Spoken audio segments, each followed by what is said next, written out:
Good morning and welcome to Stop, Collaborate, and Listen, where we're going to talk about how people from all aspects of the AV industry to come together and make a more harmonious industry. I'm Megan Dutta, Content Director at Systems Contractor News, and today all of our panelists are wearing Shure Aonic 50 headphones, so make sure you stop by their booth and check them out. First up, I'm going to introduce Joe Dunbar from Diversified. Hey Megan, thanks so much for having me here. I'm excited. Do you want to tell us a little bit about yourself? Sure. I'm Joe Dunbar out of Minneapolis, Minnesota. I work for Diversified. I've been in the AV industry for too many years, 16, 17 years or so, in kind of all roles and aspects. So I'm really excited to have this conversation with some folks on the other side of the law process for me, with me. So. And next we have Gladys Marroquin from Newcomb Boyd. Thanks for joining us today. Yeah, thanks for having me, Megan. Yeah, this is Gladys. I work with Newcomb Boyd as an audiovisual consultant. I don't have as many years of experience as Joe there, but about 4 years in the corporate AV world, and yeah, just surviving out in this corona situation. And we have Rachael Harris, who works for a large financial institution.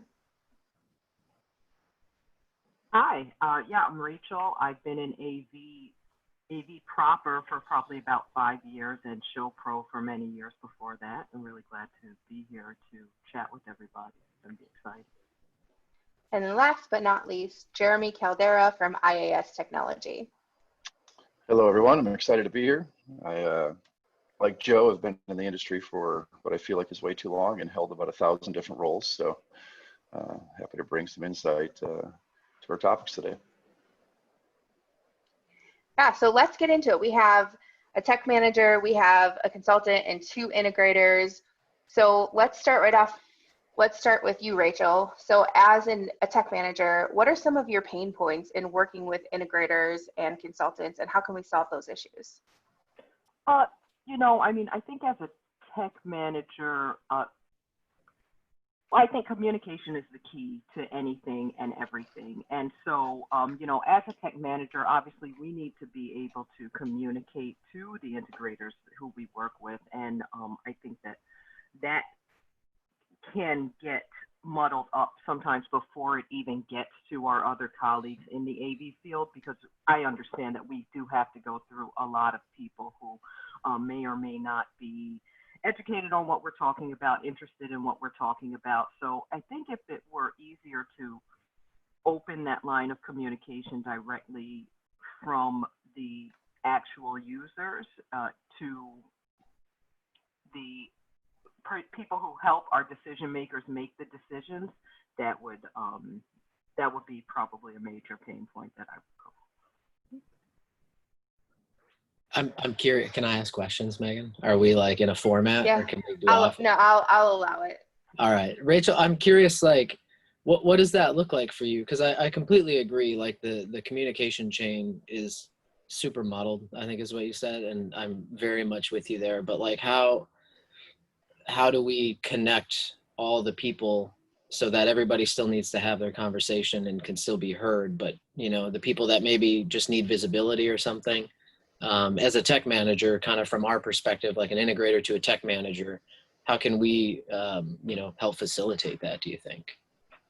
I mean, I think just working together on it, because we usually have a common point of contact in between, who, if the tech manager and the integrator are on the same page, maybe we can get that common point of contact on the same page, but that the way that the communication happens, maybe the process of it, or really, it's not the process, the flow of how that relationship gets built could be reformatted to be stronger. Yeah. And Gladys, where do you see? Yeah, I was just asking, where do you see your relationship? Yeah, from the consultant side, I mean, Rachael, you're right. They're usually brought in way later in the game, but from my experience, we do try, and I'm not trying to be like team consultant, right? I'm just saying from my personal experience, we've been pretty good about saying, okay, this system is a little more complex. It's not just plug and play. You're going to need someone to manage this, and you're going to need someone to support this. And a previous company that I worked with actually offered tech services anyway, so that was already a good avenue to kind of advocate for their, service. So I think you're right. We should definitely engage the end users early on. Just meet with the groups, because not every end user group is going to be the same. What the stakeholders know compared to what the end users know is going to be completely different, right? Because they're there every day, kind of just using the systems. So I think it's important to constantly just advocate for the end users as a consultant. You need to bring those conversations to the table as soon as possible. And I think so far we've been doing that, but obviously it's never hurts to just kind of keep that in mind constantly and have a reminder of that. That's a great point. You mentioned the difference, or I don't know, not necessarily the difference, but you specifically mentioned end users and stakeholders. And I feel like there's always been a gap between those two groups, which Right. for all of us on this call and the people in the audience and everyone listening, kind of depends on where you fall in the chain. But I always think about how we can better supplement their interactions, right? And their conversation, because Sure. I feel like and I would love to hear everybody's thoughts, but it feels like a lot of the time that conversation isn't happening between the stakeholders and the actual users. And that feedback, isn't flowing up and down. Am I crazy, or is anybody? I think you guys are nailing it. Exactly what I'm asking. Yeah. I think, Joe, that you've hit it right on the head, right? But for me and you as integrators, right, we're always battling that constant communication with the client, right, or right. through the consultant, right, because the consultant is then the representative of the client. What I'm finding is that most end users and all this communication, this is exactly what we've been talking about, is within the organization that we're trying to serve, right? Because it really doesn't matter. I can't tell you how many times, and it's endless. I think we're talking to the right people, and then you actually go to do the training, and then the people you're training say, well, this isn't what I wanted, right? And how do we, as an integrator, it's hard to fix that breakdown, when it's not anything to do with us, right? Rachel, what are you guys doing internally to help with that? Like, do you have a testing team that works directly with the integrator, or is it just kind of on you to find a solution and the rest of your team doesn't talk to the integrators and consultants?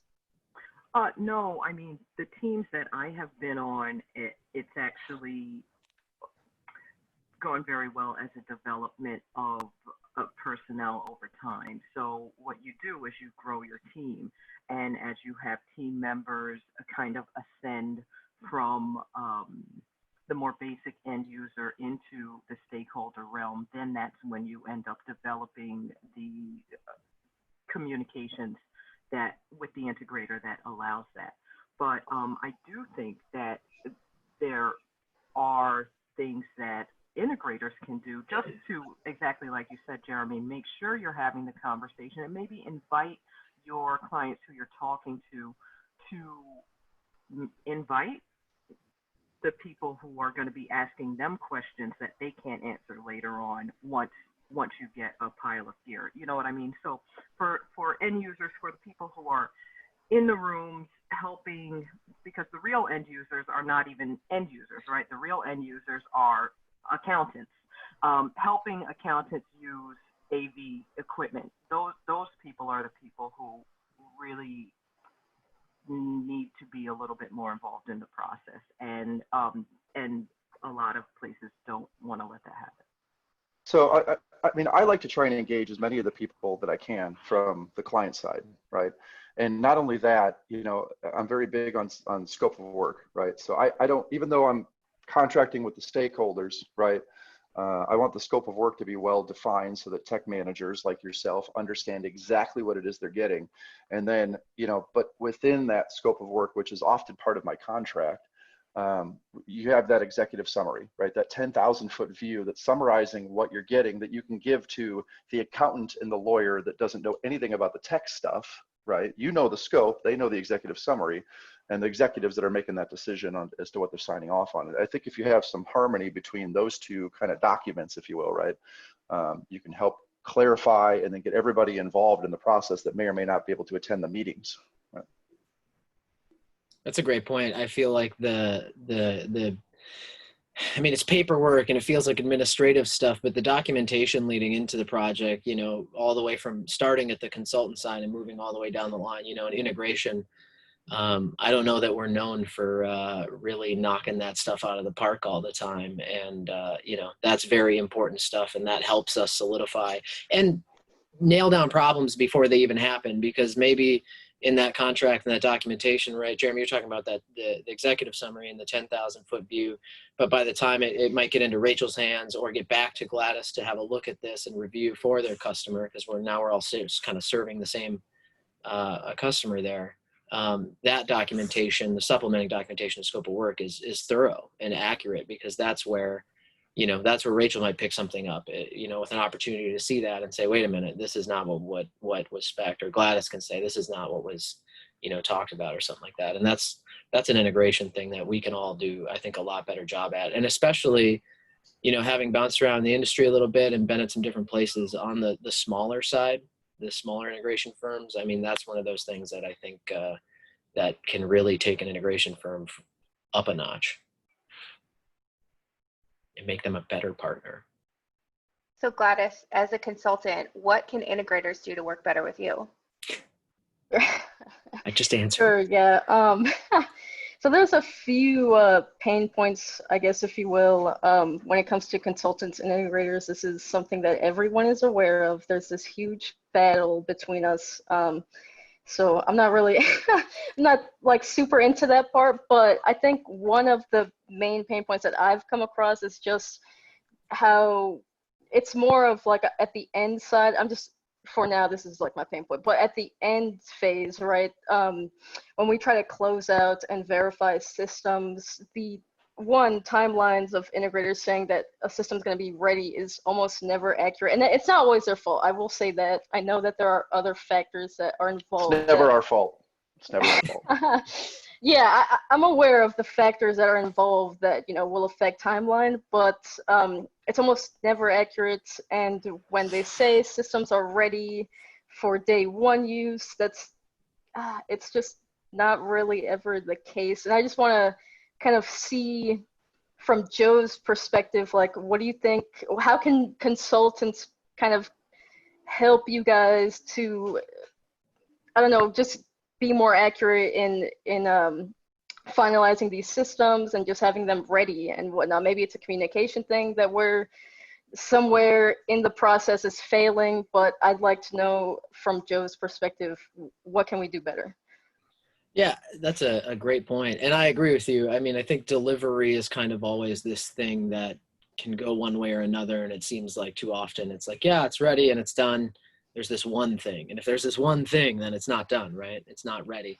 And I would say, to your point, probably an easy thing to build into the workflow is like a delivery to the consultant, because our end user may not know to say, yeah, they delivered it and it's done. And then you go look and play with things. You're like, this isn't what? It doesn't do X, you know, or it doesn't do something that maybe just got missed. It wasn't even part of the logistical chain or process or something. I mean, maybe it just straight up got missed. Like, that can happen. There's so much information here. And every one of us knows that when you look at these documents and you read through plans and you read through specifications, after the third or fourth time around, it's like, I got to take a break. I need to remove myself from this, because I can only count TV so many times, or I can only read through the specs so many times before they kind of all start to blur together. But that seems like it could be an easy thing to insert, that part of the delivery process is going through with the consultant and getting your sign off, because the customer has hired you as their, you know, consigliere, if you will, and confidant to help guide them through this, because, you know, the consultant knows.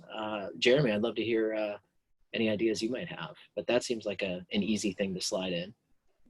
How much time do we have, Megan? I don't know. I have a lot of experience working with consultants. Some good, mostly okay, some bad, right? I can tell you that the successful projects that I've been on that have involved consultants, the consultant has been more involved and more open to listening to the integrator, okay? Because a lot of times the consultants, as smart as they are, right, they're removed from the day-to-day process, construction, everything else, okay? So especially in complex systems, you know, the most successful consultant project I had was a medical simulation facility. And, you know, there's a lot of complexity there when you're talking about doing debriefing and integration with all kinds of stuff and you know, just video streaming back and forth and all over the place. The consultant was there as we discovered the issues, right? They were I mean, not day-to-day hands-on, but I could call him and say, hey, this is something we ran into. And, you know, he would either have a solution and say, hey, we've experienced this as well, or, all right, let's find a fix, right? And then together we were able to get the solution, right?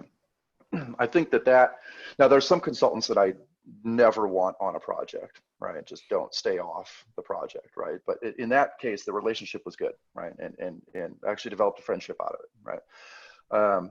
But you know, for me, it's just that open communication and being open to listen to the people that are hands-on, because you have to remember that when the consultant started the project, they were specifying equipment, and I understand this, that was 2 years old in some cases, right?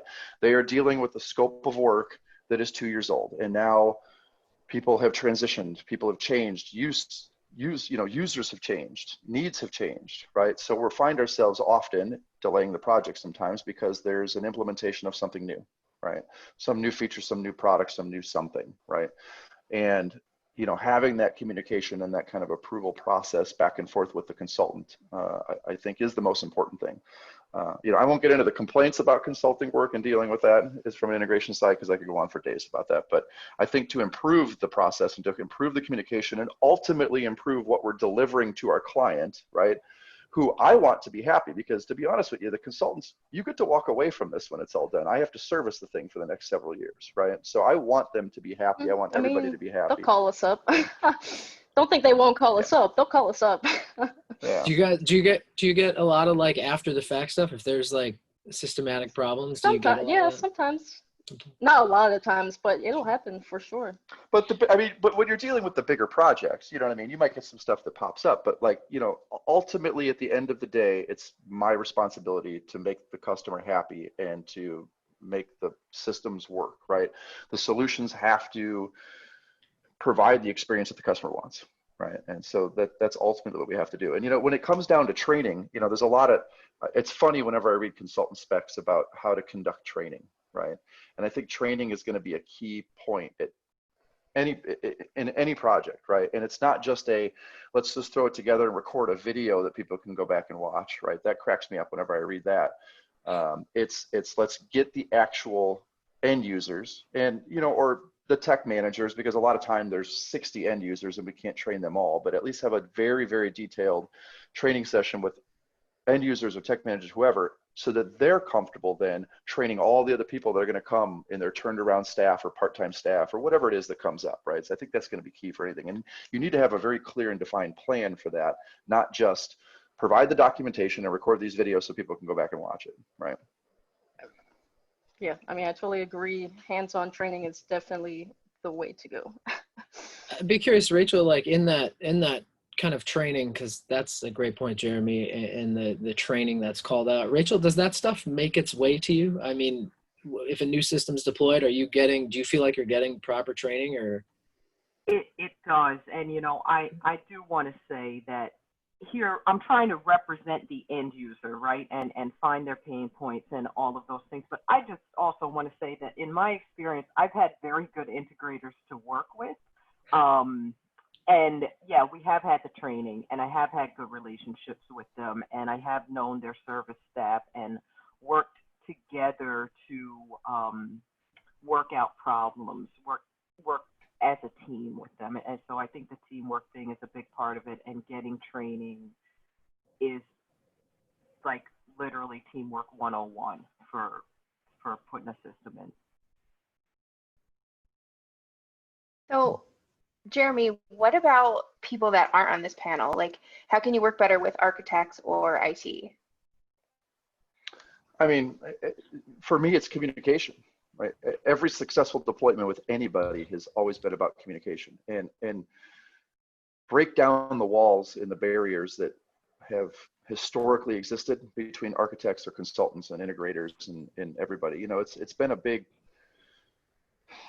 competition, if you will, as to who gets the final say and who, you know, I mean, that's historically been how it is. However, in recent years, maybe it's change of companies or positions for me personally, but just in general, I have noticed that there is far better communication happening. I think there's definitely more collaboration happening between all parties because, you know, just even as recently as last month, you know, I was defining with a client, you know, what we needed to do, and we all understood that just having that open line of communication, understanding exactly what we needed, made for just an overall better experience. Not just, I mean, I'm not talking about like experience when it comes to the system. I mean, just an experience from a project perspective, right? Project managers are communicating better. IT managers are communicating better. As simple as my network engineer is able to more quickly access, you know, information for SIP endpoints and MAC addresses, and I mean all the tech stuff that comes with it, right? Just having that availability and those people available to you just makes for everything to flow smooth. So communication, that's it for me. I have a follow-up question about communication, and I don't think you'll like it, but with COVID, do you find that with people being home, do you think that communication has been easier or harder? For us, it's the same, you know. I find that sometimes it's maybe even easier just because people have been forced to use Zoom, for example, right? So it's a lot easier to hop on a 5 or 10 minute Zoom call with somebody than to schedule a meeting on a job site when you have to deal with safety and check-in and procedures, right? I mean, a 5-minute conversation on a job site is a half a day for all parties, right? When you can just jump on Zoom and just have a, you know, quick conversation and get it done, right? I mean, that's not always the case. Sometimes you have to go to job sites, you have to do things like that. But those simple, quick communications, questions, what's going on? How are we doing this? Can we change this? A lot of that can just be conducted quickly. And now that Zoom has kind of become commonplace for most everybody, or Skype or whatever you're using, right? It's become, I think, a little bit easier. So Rachel, going back to the IT part of that question, how closely do you work with the IT department at your place of business? Yeah, IT, I mean, is AV and IT are completely married at this point, aren't they, overall? And just in my personal experience throughout the pandemic, I've been thinking about that a lot, as we consider how much more work from home there will be and how much on site, you know, where is the line? Is there a place where IT, and I think we've always been concerned about this, is there a place where IT will eventually gobble up AV or not? And if we lose the sites, which I know we won't, and nobody thinks we will, and we shouldn't, because people will always gather and congregate, and you'll always need high quality dedicated devices to do the best on-site collaboration that you can. But I think the line is going to continue to get blurred now in the next couple of years. And I think that just as a person trying to work in an industry, that's something to think about, and how as an individual we interact with that. So you just blew up the chat with those statements. I know. Yes, Rachel. Yeah. No, Rachel. Yes, Rachel. I so badly. This like AV is IT, is this, is that. And, you know, back to everything we've been talking about in communication, like off of a little bit about AV and IT specifically, but just back to communication, there's so many pieces involved right now. Like you have the IT team involved. So from the consultant, the end user, the consultant, your IT team, now your OT team and building management systems and things like that, and where AV fits into that puzzle. And as an integrator and on this side of the business, it's really easy to say that we get looked over way too easily. We're not included early enough in conversations and things like that. And I think that is true a lot of the times, but to the point, there's so many pieces that are involved, and it's about how we can kind of communicate harmoniously together.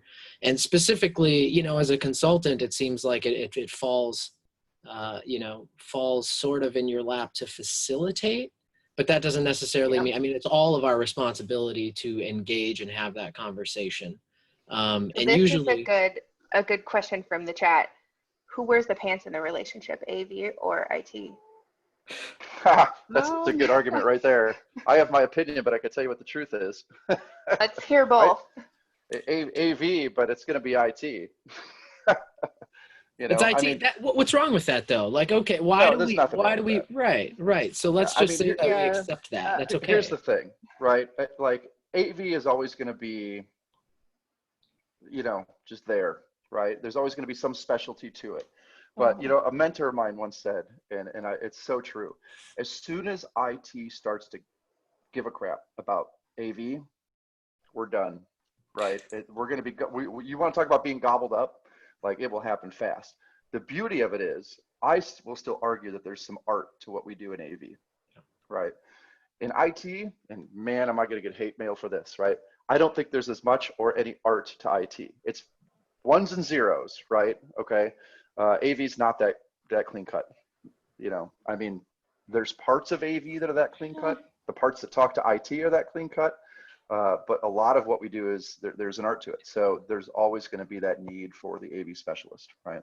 So, yeah, I mean, yeah, I don't know if I don't know who wears the pants, but I know my opinion. So, does the artist ever wear the pants? No. You know. I don't know that I totally agree with that metaphor. I think that's really there is no one person who wears the pants. I mean, you have to work together. There's no game of dominance here, in my opinion. It's important. That's been the problem, right? That's been the problem. I think that kind of bleeds into kind of like this weird ego situation, and I'm not about that. But I think we should definitely work together. And I think there is some truth in that IT, there's a huge possibility that they'll eat up AV, but as Jeremy said, there will always be AV specialties, right? There's always going to be special rooms that require so much more coordination, XYZ, as opposed to, you know, like the corporate side of things where it's just a bunch of huddle rooms, right, on each floor in a conference room, and BYOD, which is definitely, obviously, converging with IT. So I think that's important to acknowledge, and people should definitely kind of, I think we should encourage, you know, the AV industry to kind of get in tune with networking and whatnot, just kind of prepare them for what's coming. But also this is a good segue to talk about not only will IT be part of the AV team and vice versa, but I think we're gonna start seeing like developers and people of that industry kind of come in as programming becomes more of a necessity, especially with COVID and automation and all that. And now that we're kind of specifically Crestron is moving from simple to HTML5 and Java and all that, I think that will also add to an additional industry kind of converging into AV, if that makes sense. Like, how do you guys feel about that? What we talked about. That's going to go back to what we talked about, right? Where it's going to be communication and collaboration between all parties, right? Because that's what's going to make everything smooth, right? You have to talk, you have to get along, right? Like forget this thing that it's going to happen. It happened years ago. And if you haven't gotten on board with it, get on board with it, right? You need to be able to speak the IT language, although I may not be the smartest IT person. I can at least somewhat talk the language to an IT professional and keep that communication open enough. You know, I mean, I'm fortunate enough in a position where I can just say, okay, talk to my network engineer, right? When it gets to the detailed stuff, right? But I can at least go and have a conversation to start with those IT people who need to be in those meetings with the end users and everybody else, because we're all having to work together here, right? There's no system, or, you know, very little systems nowadays that you will put in from me as an integrator that don't touch the network in some way, shape, or form, right? I have so much to say, and like not even enough time. I mean, really, this conversation and going to how it impacts the end user and the flow down the chain, you guys nailed it. It's about communication, but I think part of the problem is that AV has never really, I don't want to say never, haven't had the same seat at the table as you know, some of the other kind of trades and everything has, and we're getting there because it's getting better. Right, and it's getting better. Yeah.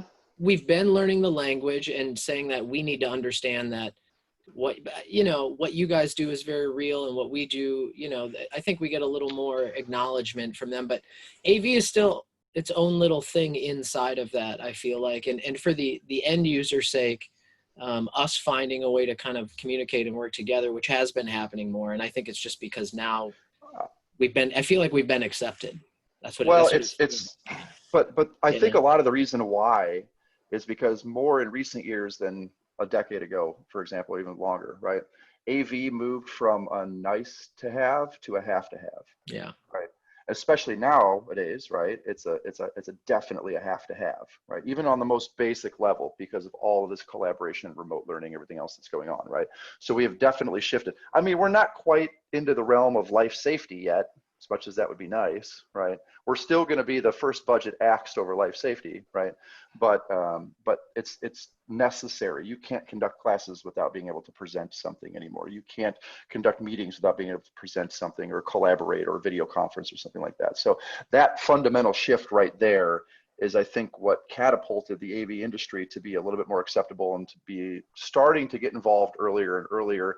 And honestly, from just a business perspective for the clients, it's such a large impact on budget and bottom line when you're talking about Exactly. I mean, operationally, yes, we can get into the whole conversation of AV as a service and operational expenses in general, but your upfront capital budget when developing and deploying AV has become such a significant chunk of the budget that it has to be paid attention to, because people are saying, why are we waiting so long to do this? Because there's change order after change order, and you're going past your allotments and contingencies and everything else. So now the earlier we're getting involved, they're seeing that that's budgetarily becoming better for the business. So Rachel, I'm curious now.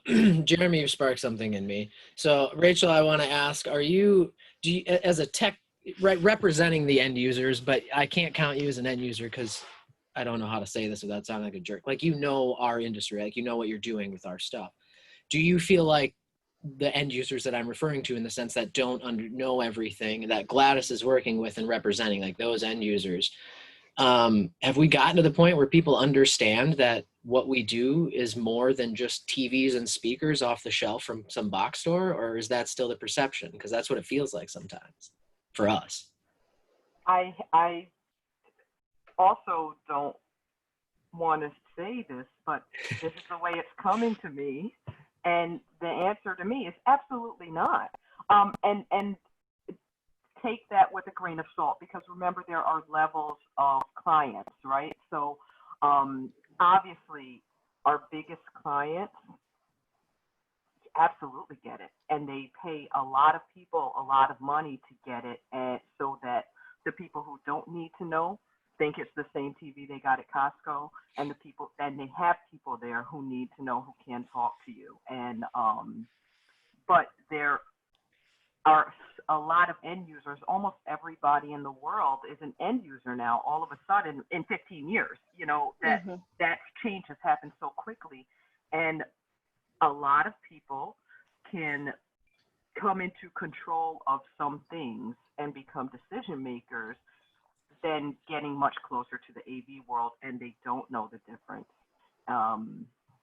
And it runs them into problems, and that's when they call me first, then they call Gladys, and then they call you guys, and so that's exactly the thing. How do we get the word out that AV is an item of its own? It's not Apple TV. It can be. That can be part of it, but that's not going to get your organization where you want it to be. So Rachel, you talked about this a little bit in a blog you wrote for us, and if you want to check it out, go to avnetwork.com, and I believe it's up on our homepage, is that large organizations get it. They have AV, they're good. How do we get more AV into the smaller and medium-sized businesses? Yeah, well, I mean, this is the passion point for me, and I mean, this is what my career has grown out of, and thank you, Joe, for recognizing me as a real AV person, because well, you definitely are. There. Oh, well, thank you. But that's why I didn't want to put you in the end user group of, like, maybe people who don't get it. I mean, you're the in between for us that says our language and work at that level, at that kind of end user level. Well, and honestly, that's my mission. That's my personal, that's who I am, and that's who I want to be in this industry, is that person who can be the bridge between the people who speak the language and the ones who don't.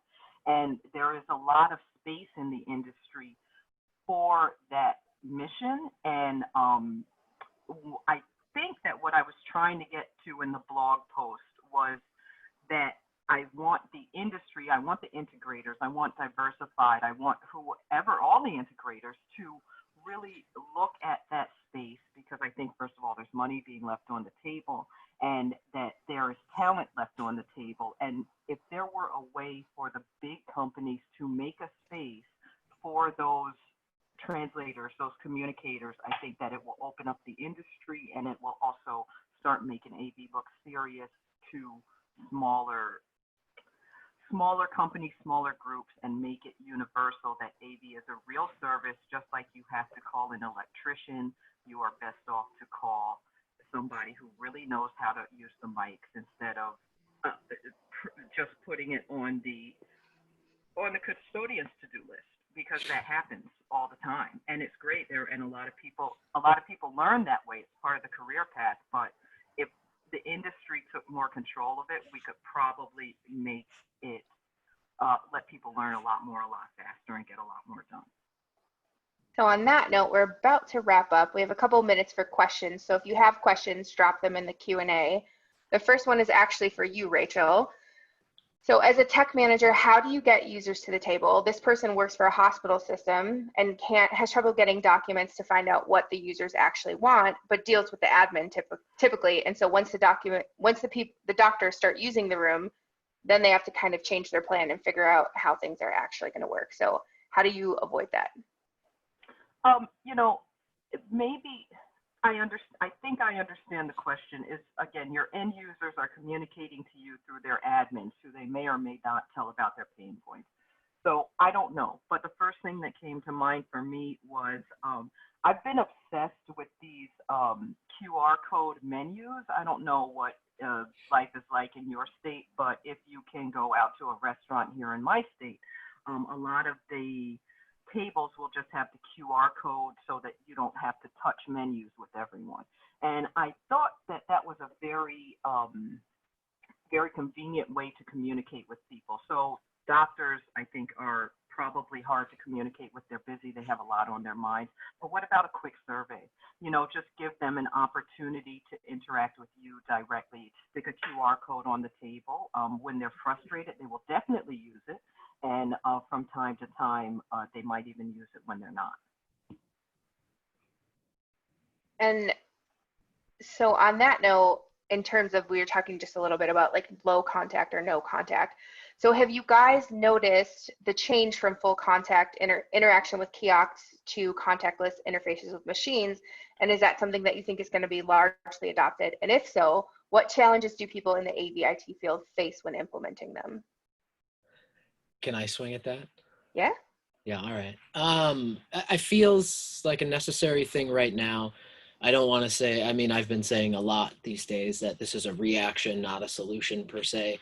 It seems like touchless is now just something we need to consider, and contactless stuff is something that we need to consider. So when we're building out systems, there also needs to be a solution to say, okay, how can somebody interact with this without having to make contact with it as well?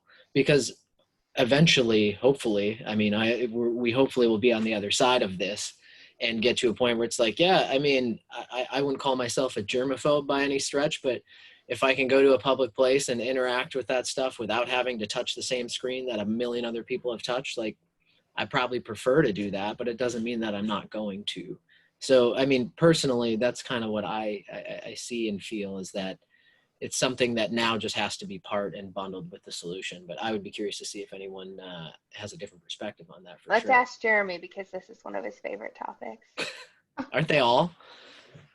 Listen, what I'm excited for is like every time there's ever been any big thing that's happened, it has pushed the evolution of technology, right?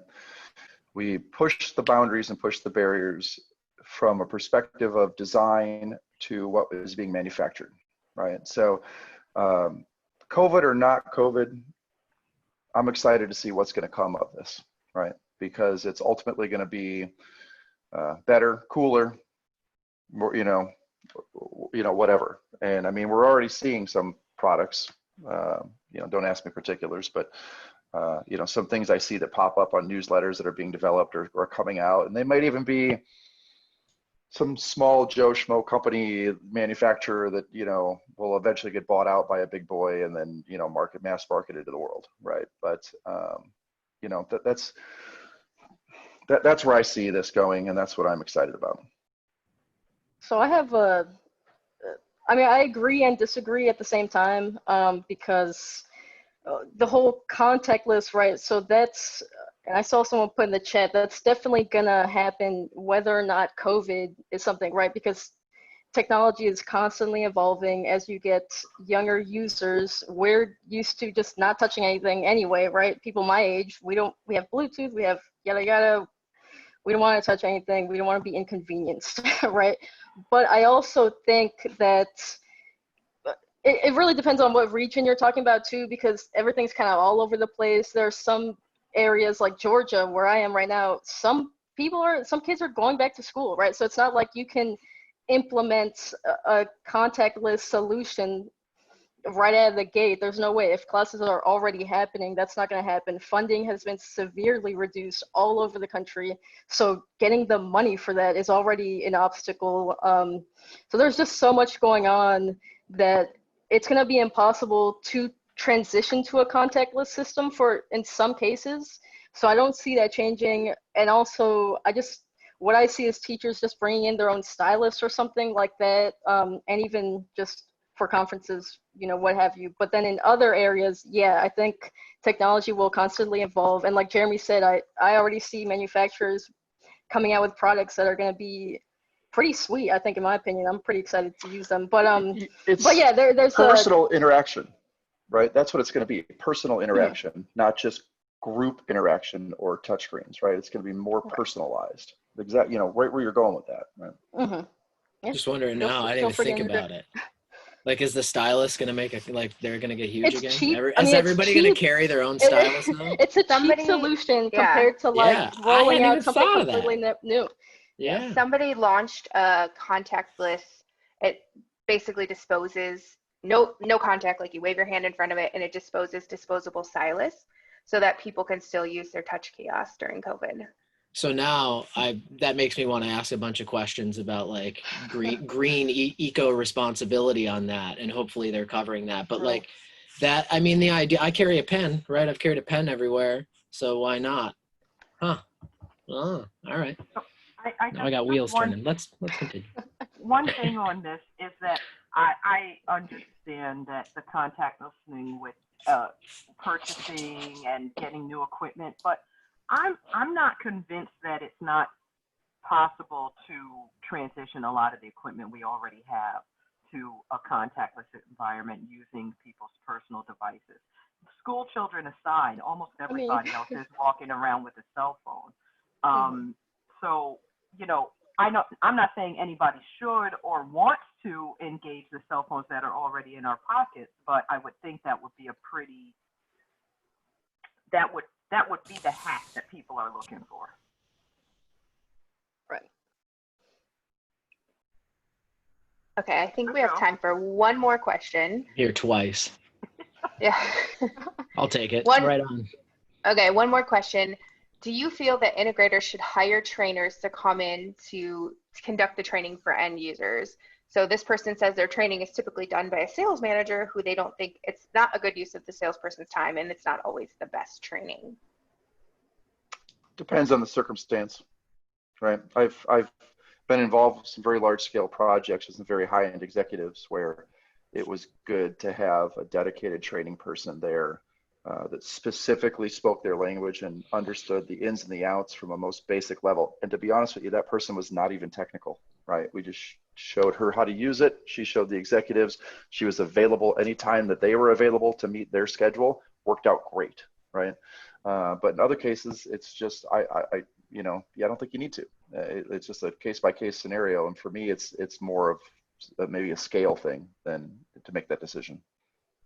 Yeah, definitely. I mean, this kind of goes to Rachel's point earlier about people being able to make our stuff, digestible and for the people who are actually going to be using it. And that's like a soft personality skill. You know, if you can take this stuff and make it into language that people understand that may not understand all the complex stuff. And, you know, every industry, I hear people say this about AV all the time. we are not unique in this sense. All the acronyms and mumbo jumbo, right? The technical speak that we speak to one another, that people tend to go in and for whatever reason use with end users who may not know what they're talking about.